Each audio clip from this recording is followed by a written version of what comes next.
Hi everyone! Good day po sa inyo. Another tutorial na naman po tayo sa ating photo booth tutorial po. So this time, kung sa previous natin is nag-review tayo na or nag-unboxing tayo ng ating upgrades, which is the SK400 II at saka yung ating X2T. Today po turuan ko kayo ngayon kung paano ino-operate itong ating SK400 II. No? Kasama ng ating X2T na trigger po.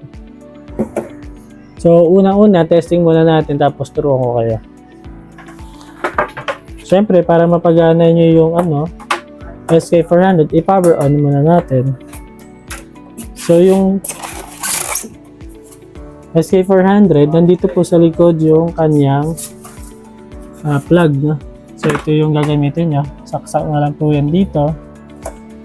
Hindi po kayo magkakamali kasi naka-shape po yan. No? Yan. Ito po. Ayan. Baba ko lang konti yung camera. Ayan. Ayan. Naka-shape po yan. No? Tapos,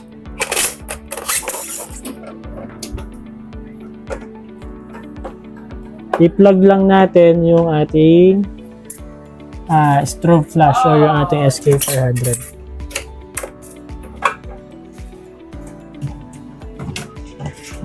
Yan.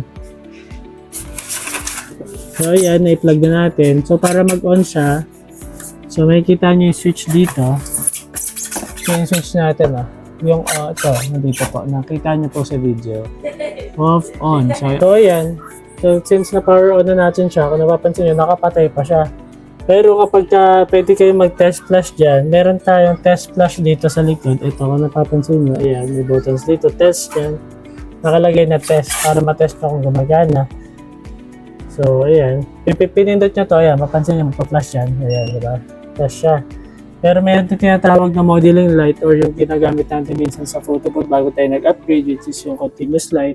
So, didiinan nyo lang itong pangalawang button, yung mode nakalagay. Sabihin niya yung modeling light. Ito. Pag pinindot nyo siya, after ayan, may mga may mga flash power siya. So pag pinindot nyo ulit, malakas siya ulit. Ayan. Kapag mas ayan.